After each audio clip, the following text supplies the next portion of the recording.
So what I'm saying at 20 weeks, or your book's saying at 20 weeks, and I said 21 weeks, it's the same. I mean, there's not a big difference. Now, when we go and I ask you a question like, the heart develops at 32 weeks. That's wrong. That's a big difference, isn't it? Yeah. But when does the heart develop? 3 to 8. 3 to 8 weeks. 8 weeks. Then everybody develops differently. So, yes, testing purposes, and I have made sure that I have used your chart with your test questions. And I have made sure that the weeks that say this is developing is from your book. Okay? That was what I did this weekend. So you're developing that, but I can't promise you that boards is going to be exactly like that. I can't promise you that they don't say 21 weeks as opposed to 20 weeks. But for this testing purposes, then yes, you're good. Okay? What about figuring out the due dates? You okay with that? 7 days minus 3 months. Add 7 days and you back up 3 months. 3 months. Okay, so we're good there. All right, how do I check for pelvic accuracy? Adequacy. The measurements of the inlet and outlet. The pelvic inlet and the pelvic outlet, which is the diagonal conjugate for the inlet and the obstetrical conjugate. That's the inlet. The outlet is anterior, posterior diameter, and transverse diameter. Okay, those are it. What's quickening? Movement felt by mama. What is normal fetal heart tone? 110 to 160. Good. Where's the fundus? The top of the uterus. Can we measure where the fundus is? And usually if we measure from the cissus pubis up to the top of the fundus, and that tells me what? how many weeks? How many weeks they are. Good. Just a tiny bit. What kind of discomforts does mom have first trimester? Nausea, vomiting, fatigue. Tired, increased urination, boobs hurt. What's that stuff that comes out? Colostrum. Is that first trimester? No. Vaginal discharge. Third trimester. Vaginal discharge, things get, we're still in first. I shouldn't have been on the colostrum yet. First trimester, what else? Lots of nasal stuffiness, good. All right, what about second trimester? Weight gain. Heartburn, weight gain, Flatulence. a lot of gas. Am I peeing as much? No. No, because that baby's moved up to the abdominal cavity. Back pain. Shortness of Back breath. pain, Hemorrhoids. hemorrhoids, because we're straining. Leg swelling. Legs start to swell. And we're going to talk a little bit about swelling in just a little bit. Okay? What kind of interventions would you do encourage moms to do for leg swelling? Feet up. The feet up. Higher than the heart. Higher than the heart. All right. Ultrasounds. What do I have to get my mom do to get my mom better or get her prepared for an ultrasound? Trans-abdominal. Full bladder. A little uncomfortable for that mom, right? All right. After 28 weeks, when moms are pregnant, after 28 weeks, how do I not want them to lay? On their back. Straight on their back. How am I going to get them on? We're going to cock a hip, right or left, preferably left side. And you're going to hear that a lot. I want my moms, when they have any type of, after 28 weeks, and we know why, right? Because that vena cava, it's laying on the vena cava, and that's going to cut off circulation to the baby, and I don't want that to happen. So I want them to preferably lay on the left side. Now, at any time, if I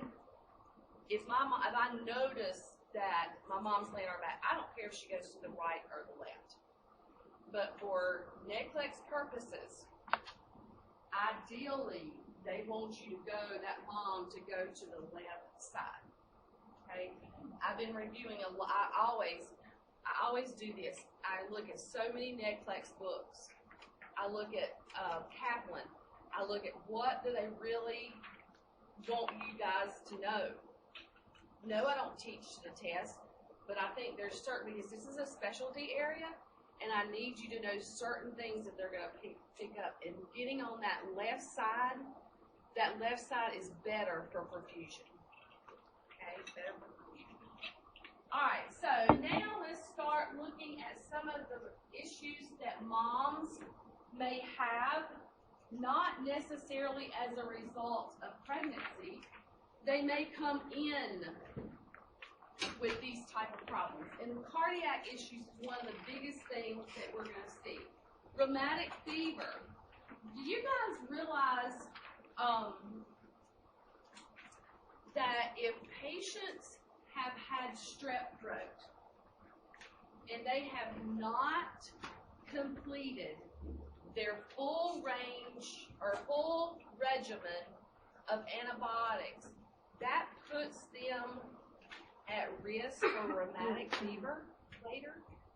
Do you know that? That's why it's vital.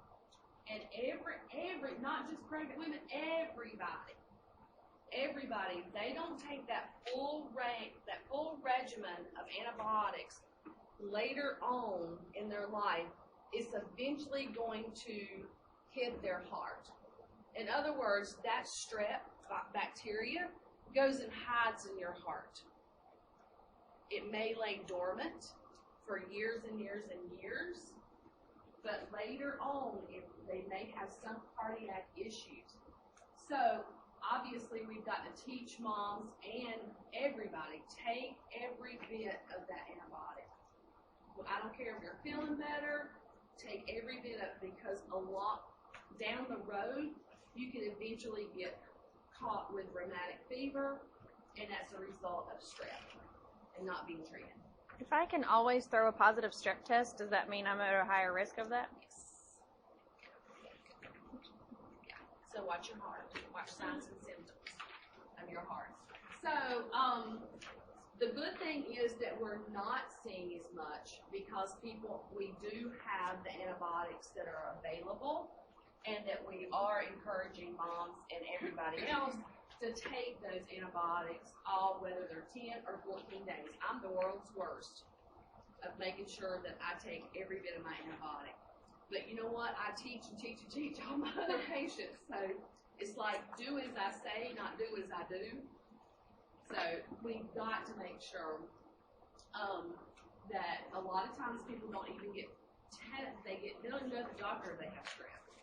I don't know how they deal with it, because strep is pretty bad stuff. Pretty bad stuff. All right, so what you will see with patients who have mamas that have had rheumatic heart disease is you're going to hear murmurs, and you know that there's an insufficiency there. The valves will eventually start breaking down and not be able to do their jobs. You know what happens in the heart. There's valves in the heart, right? They control certain things. So if those valves start to deteriorate because of the strep that lay dormant from not having all that antibiotic or not even be treated, then we're going to have a lot of insufficiency with our valves. And then that's when our patients get into the situation where they get older and they have to have valve replacements. So I definitely don't want my mom having to go through any type of things like that with her valves failing if she's pregnant, because that increased blood volume is going to put more pressure and make those valves really have to work hard. So I don't want any valvular insufficiency with a mom who's pregnant, because I'm not going to be able to perfuse. The thickening of the walls of the heart become, And one of the first things that you may see in a mom that has cardiac issues is that irregular heart rate. The rhythm's going to be out. That pulse rate is going to be very, very irregular. So when you have a mom that you listen to that heart rate, you listen to that apical pulse, and you can hear a murmur and an irregularity there, you should immediately let someone know. Because that this is in the prenatal part of it. We've got to think, what if she's got valvular insufficiencies? What if she's got a murmur? What if she's got all these things going on and then she goes in labor? What kind of strain am I putting that heart under? A lot of strain. And now my mom, so there's things that have to be done. Moms have cardiac issues when they're pregnant. I've really got to watch them. You might be that one nurse that hears that murmur and sees and feels that irregular heart rate that can save this mama, because this mama can die in labor because of this. Okay, so an irregular heart rate is not something that we're just going to say, oh, she's just got an irregular heart rate. It's just because she's got increased blood volume and she's pregnant. It could tell that irregular heart rate could tell me that there's something going on back with their valves, or something going on as far as the murmurs, and then eventually they may go into congestive heart failure. So we don't want a mama get ready to go in labor and then go into congestive heart failure. Another cardiac issue, and a lot of people have the mitral valve stenosis or mitral valve prolapse. Y'all ever heard of mitral valve prolapse? No. Okay, obviously we've got a mitral valve, okay, and what's happening in there is it starts to thin out. And as it thins out, when it begins to close, it's not going to be able to close efficiently, and it starts to prolapse. So obviously there's a problem. The first thing we're going to hear is what? A murmur. We're going to hear a murmur. Patients who have mitral valve prolapse, and this is any patient, pregnant or not, have to be treated with antibiotics when they go into any invasive procedure, i.e. getting their teeth cleaned. They need to have antibiotics prior to getting their teeth cleaned. So any invasive procedure with anybody who has a mitral valve prolapse or a mitral valve stenosis, they need to be treated with antibiotics. And that's antibiotic prophylactically. We've got to watch these moms again when they get ready to deliver, because with that increased pressure of them pushing is going to push more pressure on that heart, and then I'm going to be trying to, with her pushing, her heart is going to be trying to get all this blood flow through a tiny hole that has prolapsed. And that's going to cause her more issues of being able to perfuse. And so then we look at patients that have mitral valve prolapse going into CHF, and we look at them throwing clots, and we look at them getting an enlarged heart.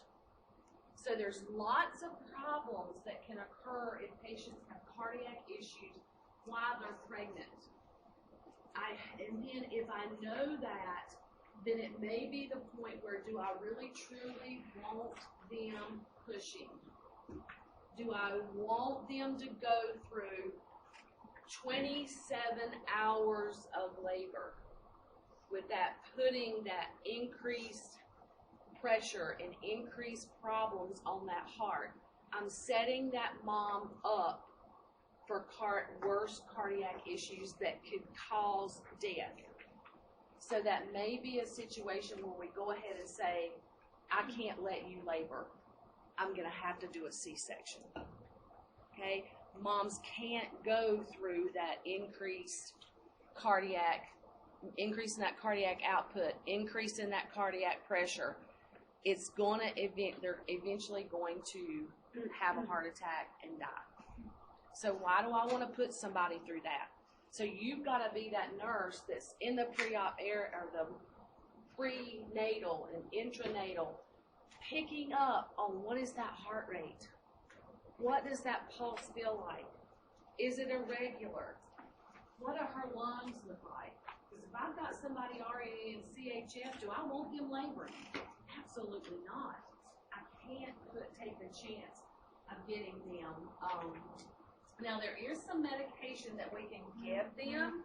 Enderall is one of the first meds that they will start when they see the irregularity of the heart rate. And then they may eventually have to go have an ultrasound of their heart, seeing how much stenosis is there.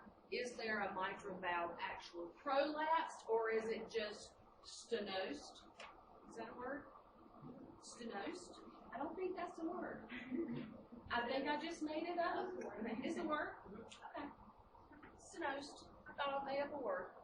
But stenosis means that it's narrowing. So if the vessels are narrowing, that means that the blood supply is not going to be able to get through there good.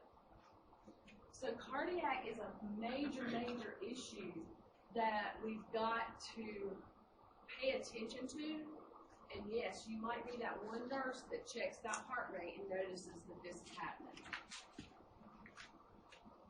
I actually, every time that I got a history of my mom coming in labor, I always, those were questions that I asked them.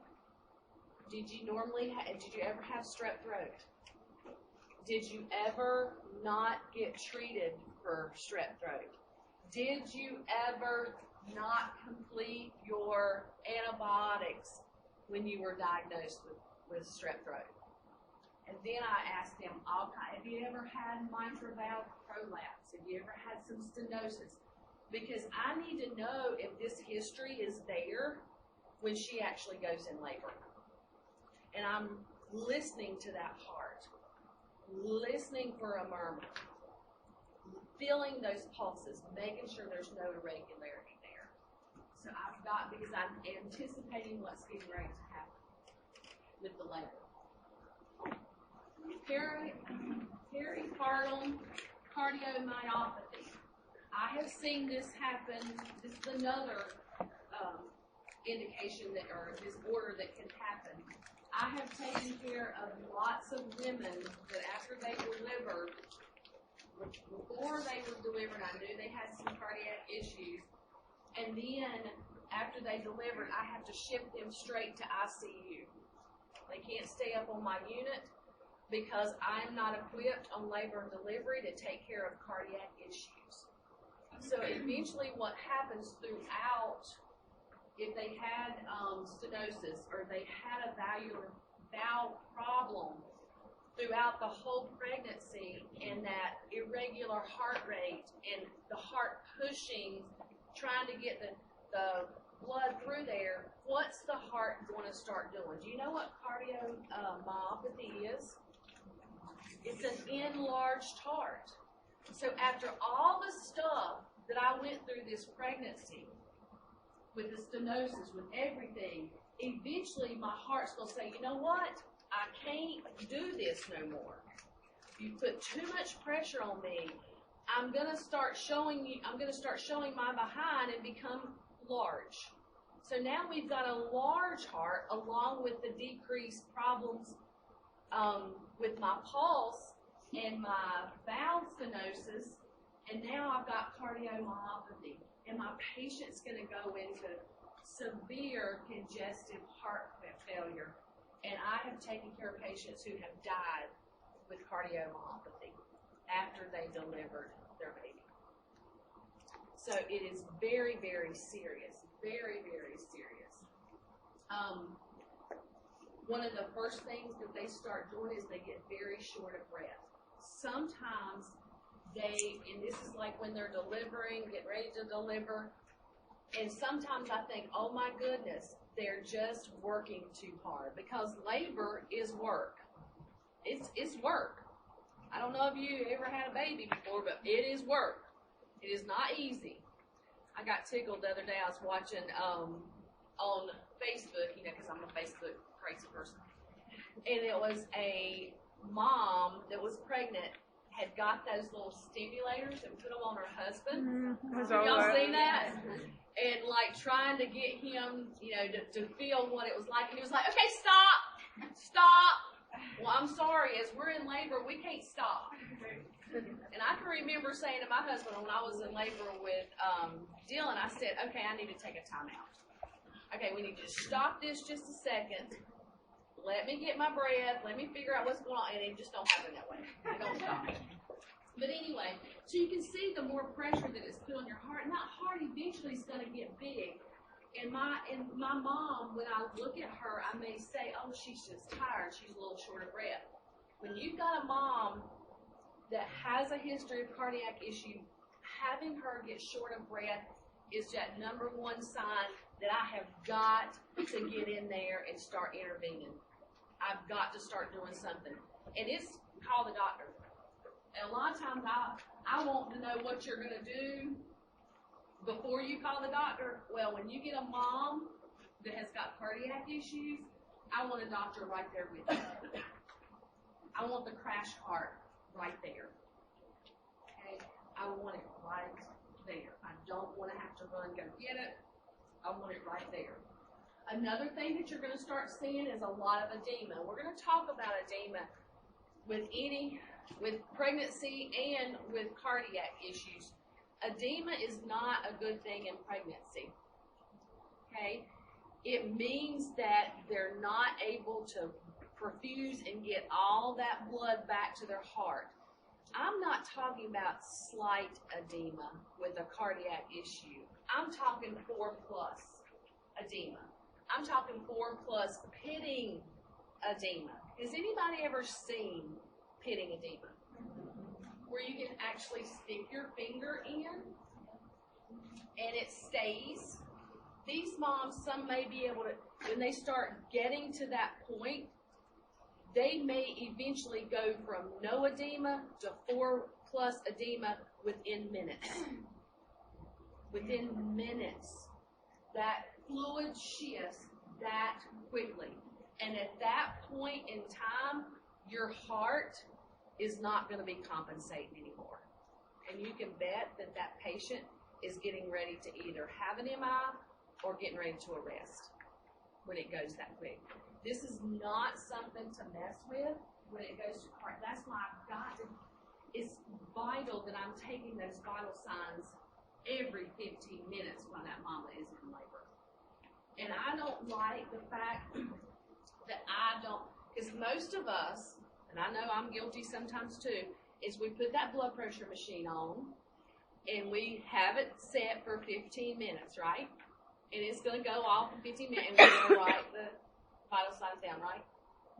Don't we do that? We're all guilty. I'm guilty too. But don't I need to listen? Don't I need to feel that pulse?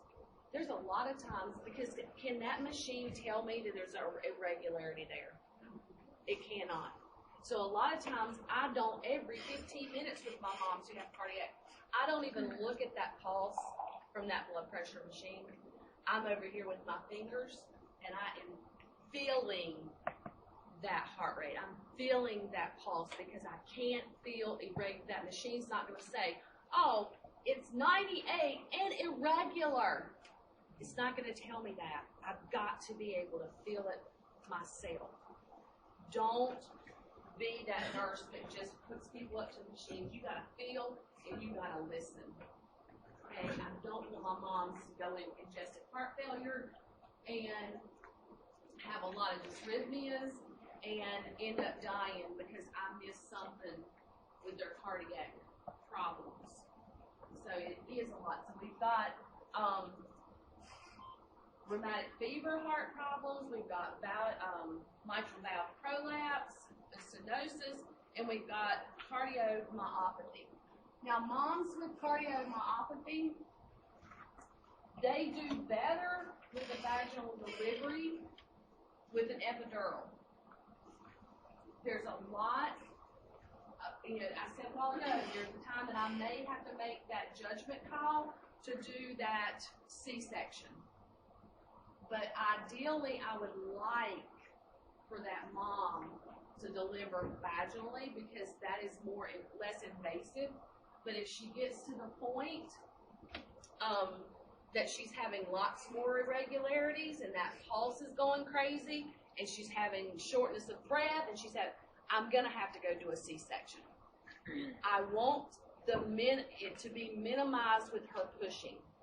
Okay? In other words, she's not going to be one that I let her push for 2 and 3 hours. I'm going to let her push with that epidural, but I'm not going to let her push long. Because the more I let her push, the more it's increasing that cardiac output, the more it's putting more pressure on that valves, and she's going to get into trouble. So those are the ones that I'm going to see, that you're going to see forceps deliveries with them, and they're going to use vacuum extractors on those as well, because I don't want my mom pushing a lot. Ideally, we would like to do that, but I missed a S. Somebody didn't show that to me. How dare y'all? I missed an S. Please write an S on the end of that. Always assess mom for cardiac issues and for CH. Okay. I cannot believe I made that. So, do you see how cardiac issues are majorly important with a mom? Especially if they have a history of cardiac issues like mitral valve prolapse coming in. I've got to keep up on this because all that pressure of labor and pushing and stuff is going to get them in trouble. All right, any questions about cardiac issues with my mom?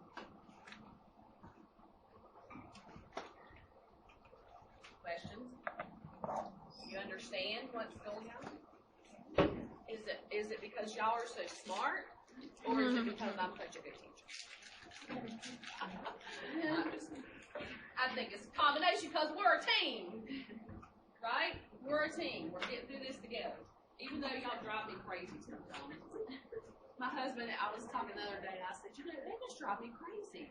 And he said, you love every minute of it. I said, I do. I really do. He's like, what would you do if they were asking you? Do you want students that don't feel like they can come talk to you? Do you want students that don't email you and clarify stuff? And I was like, I think I would be upset if nobody was emailing me and texting me. And you do the same thing when we don't ask questions in here. You're like, are you sure? I know somebody's got a question. Yeah. So, and I guess, when I look back when I was in school, I wish y'all could have just experienced one day of our classroom. We're in this huge hall, 300 people in there, in those little desks that are real uncomfortable, that are wood. I went to nursing school in the Mayflower. And it was like, no one ever said a word. Like, you never questioned them. And when you would question, they would make you feel like you were this big. And they did not care a thing about you. They didn't care. So I vowed that I would always, if I was ever an instructor, I would care. When I went to my chemistry class, the first thing he said to me, or the whole 300, I hate nursing students. And I was like, okay. And then he said, how many of you are nursing students? We didn't raise our hand. I was like, I'm not raising my hand. So anyway, so do you see where the cardiac is the issue? Cardiac's, He just doesn't like us. And he said, then he said, I don't give a beat if you pass my class or not. I don't know what he was, but let me just tell you, I needed a what did I need? I think I needed a 46 to pass with a C. I made a 47 on the final. Yes, I did. And he went in, and he made us come in and meet with him, so I went in there, and I was talking to him and everything, and he was like, you did awful on this. I said, you know what? All I need is a 46. That's all I need. He said, well, you just barely made it with a 47. I said, woohoo! Thank you. Bye. I made it. All right. So cardiac issues are something. We're going to listen to that pulse. We're going to listen to that heart rate. Lots of problems that could occur. All right, backwards here I am going. All right, now let's look at bleeding disorders that happen when my mom is pregnant. Abortions. Now, when we think about abortion, we're not thinking always bad, like induced or we don't always think it's induced. It could be spontaneous or induced. Remember, I asked my mom if it was spontaneous, but I never say, if she says to me no, I don't say, so it was induced. So you went and had an abortion. Not important. Okay? There again, the judgmental thing. I always ask the word, was it spontaneous? Okay? Just to let me know that she did this on her own. All right, so there's several different types of abortions and several different types of miscarriages. One of them can be a threatened abortion. That just means that the mom is bleeding a little bit. She's spotting just a little bit. A little bit of cramping. Doesn't mean I'm not going to intervene, because I am. Because one of the things I'm going to do if she's threatening is I'm going to put her down in the bed for a while. I'm going to watch her. But one of the biggest things that makes it different for a threatened abortion is that the cervical os stays closed. And that's what moms, when they're spotting and they're having this cramping early on in their pregnancy and they go to the doctor, you want to hear the words, your cervix is closed. Because remember, if it starts opening up, that means that the baby could be trying to come out. So I want that cervical os to be closed. With an imminent, where's my brain at? Imminent abortion or miscarriage, that means that mom, now remember with threatened, we're just spotting. With an imminent, am I saying that right? Imminent, is that right? We've got heavy bleeding, lots of bleeding, lots of cramping. There may even be tissue expelled from the mom. Products of conception may pass. But remember that cervical os will be open. The cervical os with and that is, we can't do anything about this. This mama is going to abort this baby, and I can't do anything about it. And that is devastating sometimes to watch as a nurse. Very, very devastating. Especially when you start having fetuses developed and actually seen. Not that there's a difference, that it just might be a glob of tissue that the mom passes in the toilet. And I usually tell them, get that tissue out and bring it to the doctor. And that's even more devastating to the parent or the mom. But when you start delivering a baby, and I think Leah might have put something on there, on Facebook, of that 19-week baby. Does she have a question? I was going to say, I had a friend that I had to call her out. She was like, oh, you're going to get a resolution. And she was like, 42 weeks. And I was like, I'm not trying to be funny or anything. I was like, you realize you can know like what you're having, like it's a baby. I was like, please don't. And thankfully she didn't. But I was like, I'm not judging you or nothing. I want you to think about like what your like the developmental stage of this baby. Like, please don't let your child. Thank God, because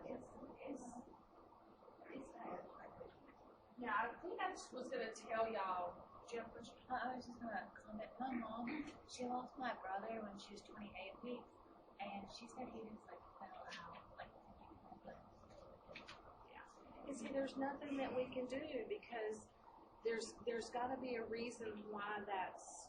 So you can think about is physically, I can't. I mean, I can do keeping her clean and helping her pain control, that kind of stuff. But where we really got to look is emotional and psychosocial. So we can't not look at psychosocial when it comes to this. Because they want to see, sometimes it's so early, and we want to make sure that it is a material from a conception, or is it something else that was in the uterus, maybe a tumor or something like that. So we want to see if it's actually tissue of conception. I think I told you that I would tell you the reason why I left labor and delivery. I had my best friend, who's been my best friend since we were in the 4th grade, so we've been through a lot.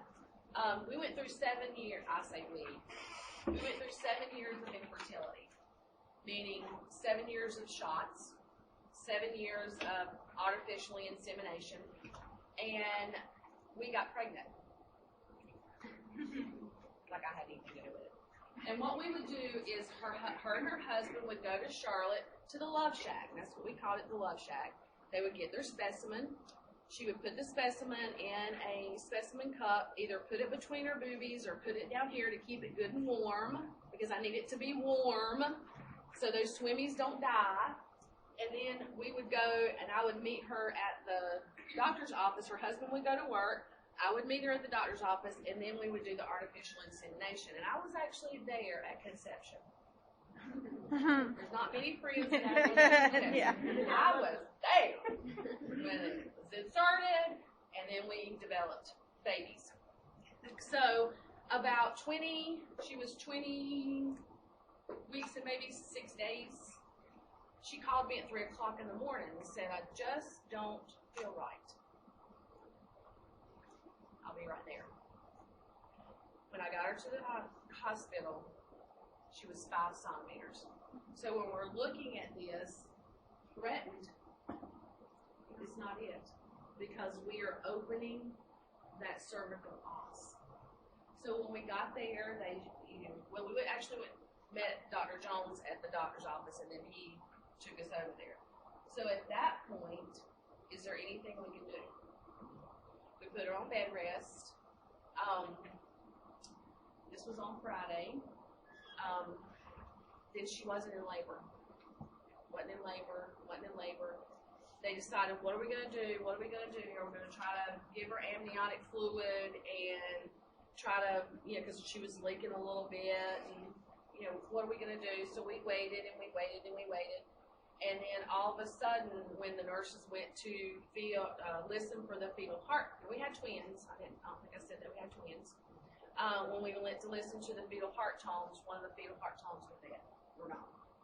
So we couldn't hear that one. So then, as soon as we listened, she started contracting because the fetus was dead. So we were hoping what could happen is that when she delivered this fetus, then her cervix would close down, and that we would try to let her carry the second one. Isn't that what happened? Yeah, so she lost one, so we were hoping that we could have that closure of the cervix and be able to carry the second baby. They can, but there was nothing she'd already delivered, or getting ready to deliver one. So we delivered Samantha. No respiratory effort. She was completely dead, and her cervix went shut. But the bad thing is remember we're talking membranes that were ruptured. We're looking at about 28 hours. So what do you think's happening? Infection. She's getting infection under what? chorion, and the amnion. So what do you think starts happening with her? She starts running 103 temp. So now her chorion is infected. That baby's heart rate, what would you expect it to do? Be tacky. We were 220. 220. And of course we knew right then that this was not going to be viable. So we ended up having to dilate her cervix, and then she delivered Richard, and he had respiratory effort for 28 minutes.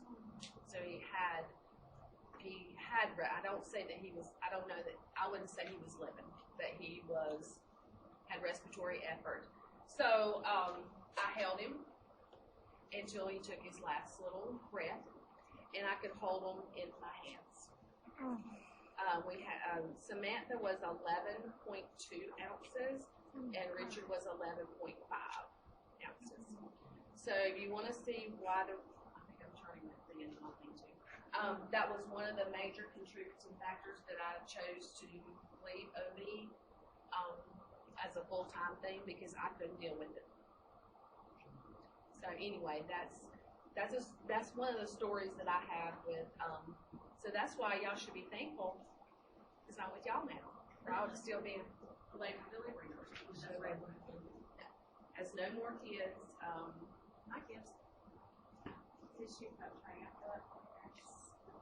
So does she have a kid dog? Mine. Yeah, so it's very difficult, to help deal with that. I still have trouble. I still go to their graveside. I still go put flowers on the gravesites, and they're still like a part of me, because like I said, we've been best friends since I was in the 4th grade. So anyway, so that is the difference in having a threatened and something that I can't do anything about. I think I need to get on the right page. All right. The other issues with bleeding problems is an incomplete. And what happens with an incomplete abortion is that the fetus is delivered, and that's another reason they want you to bring the tissue if you do it at home, because they have to be able to see did everything come out. Because sometimes that placenta, you remember we talked about the placenta detaches on its own, and it needs time to detach. So maybe sometimes the fetus can be delivered and the placenta is still intact. So mother that just lost her baby would then have to go in and have a D&E. So she would actually have to go to surgery, be put to sleep, and they'll actually dilate her cervix and then go in and scrape everything that was left in the uterus out, which is very hard once they've delivered something like that. And complete means that everything is passed. So when they do the ultrasounds and when they take the whatever it is, and some people flush it and not even realize it, and then when they realize that everything's gone, they're thinking, oh my gosh, I should have gotten that out before I flushed. But when they get to the doctor, they do an ultrasound to see if everything had excreted. And that is the best for the mom. I don't know if there really is a best thing, but I think it would be better if mom just, everything went out and they didn't have to go through any type of procedure after that. Does anybody have anything? I don't want to put anybody on the spot, but I have talked to some people in here that have lost babies. If you wanted to share anything, if you felt like you were strong enough to, I'm not putting any pressure. If anybody would like to share.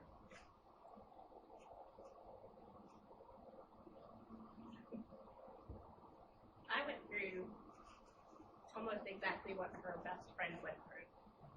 My boys were 20 weeks and 3 days when they were delivered. And we had tried for 2 years to have kids before we got pregnant with them. And while it is probably the hardest thing to go through, I will say that the nurses on that unit who are absolutely amazing people and helped so much through the entire process because, I mean, they were our babies and we weren't expecting that, so we didn't have camera. So they took a picture of them for us, so we would have at least a picture of them. And they were just, every time someone came in to check on me, they were, you know, do you need anything? Are you feeling okay? Do you want to talk to anybody? They offered to get a chaplain. They offered, like, anything they could possibly think of, they did. And I can't imagine what it was like from their perspective to watch that happen, because that had to be hard on them too. But I will say that, like, moms who've gone through that, the other thing you have to be careful of is I have 2 children now. So, and both of them were born after I lost my twins. So there's actually a word for that. They're called rainbow babies. And moms that have pregnancies after they lose a baby, every single one I've talked to, and I have a ton of friends now because you get support groups and stuff, have all said the same thing. You will never experience a normal pregnancy after that, because your entire experience is clouded by the fact that you lost a baby and you know what that's like, and you have to, when you're treating a pregnant mom who lost a baby, you really kind of have to treat them with kid gloves almost, and like listen to them when they're telling you something doesn't feel right, or I think something's wrong, or like, even if you know there's nothing wrong, it's really important to listen to them and at least make efforts to, like, reassure them that everything is okay. I know with my oldest son, he was still born premature, but I must have had 10 ultrasounds in 33 weeks. So it was about an ultrasound every single time I went to the doctor, because they were checking everything they could think of, because they don't know what happened, why they were born like that. There was no indication that anyone saw ahead of time that that was going to happen. It just happened. And then both of my other babies were premature, and they don't know why. But even after having my son and then being pregnant with my daughter, it's still that same fear. So even though you have one healthy child, that still doesn't become normal to that mom, because it's still there. You've still lost that baby, and you know it can happen again. It's a really hard thing to go through, even though pregnancy might be perfectly normal, because I've had friends who had perfectly normal pregnancies afterwards. And we're still, it's just incredibly hard on moms and the dads afterwards. So you have to kind of keep that in mind. Like, it's not just about, oh, well, this pregnancy is different, it'll be fine, everything will be great, because that's not that mom's perspective anymore. And you were talking about the emotional roller coaster that nurses go through as well. Seeing that, it does affect us. I mean, I've delivered lots of newborns that didn't survive, and lots of babies that so it does have an effect on the nurses too. And I'm loving the fact that I'm hearing that they were about you. Yeah. It needs to be about you. They don't need to hear my story about my best friend. It's all about you. And I'm glad that you had nurses there that were able to do that for you. And that's everybody says, oh, let's work labor and delivery, it's so much fun. Yeah, it is a lot of fun. But there's a lot of heartache there too. Because I have 3 or 4 in my son. And not all of them are we have a lot of them. And that's very, very sad. Very, very sad. So, let me just get through the complete. I don't have to do any intervention there, then I'll let you take a break. And then miss means that the fetus has died, but no miscarriage has occurred, and the cervix is closed. that's when I'm going to have to take that mom into the OR and do a D&E. Because she's not aborting that baby. She's not getting rid of that fetus. And a lot of times what's really, really difficult is that we want the moms to do it on their own. And then we send them home. And we want them to do it by themselves with no drugs, with no... So then you have someone who, everybody knows they're pregnant.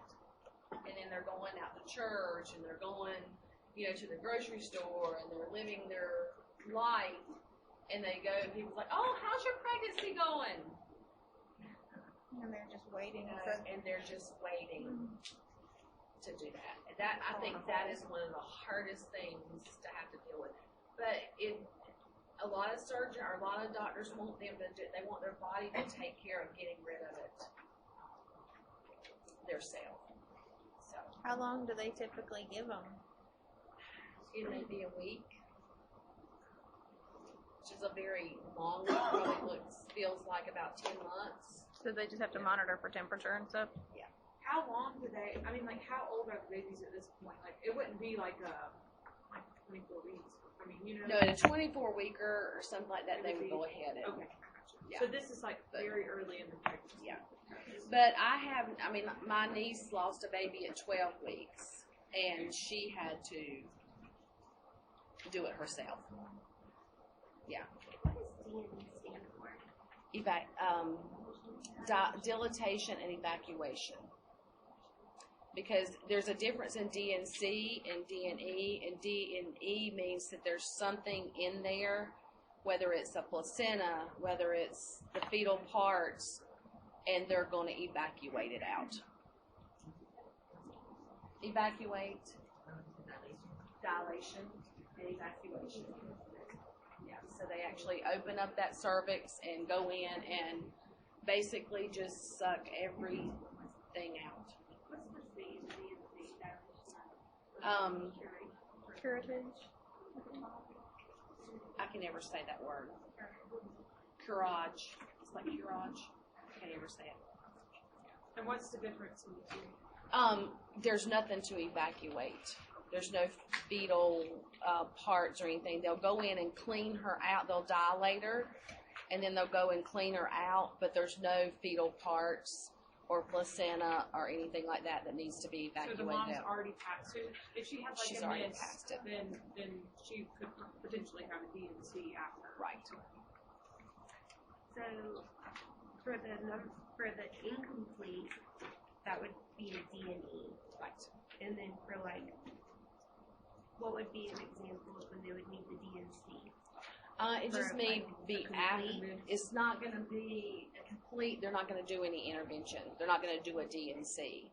So most of the times the D&Cs are when moms have lots of bleeding, and they may not be pregnant, and they may, just have lots of menstrual periods, and they'll go and clean you all out and then see if that's better. So pregnant is not always, it's not related always to pregnancy. Okay.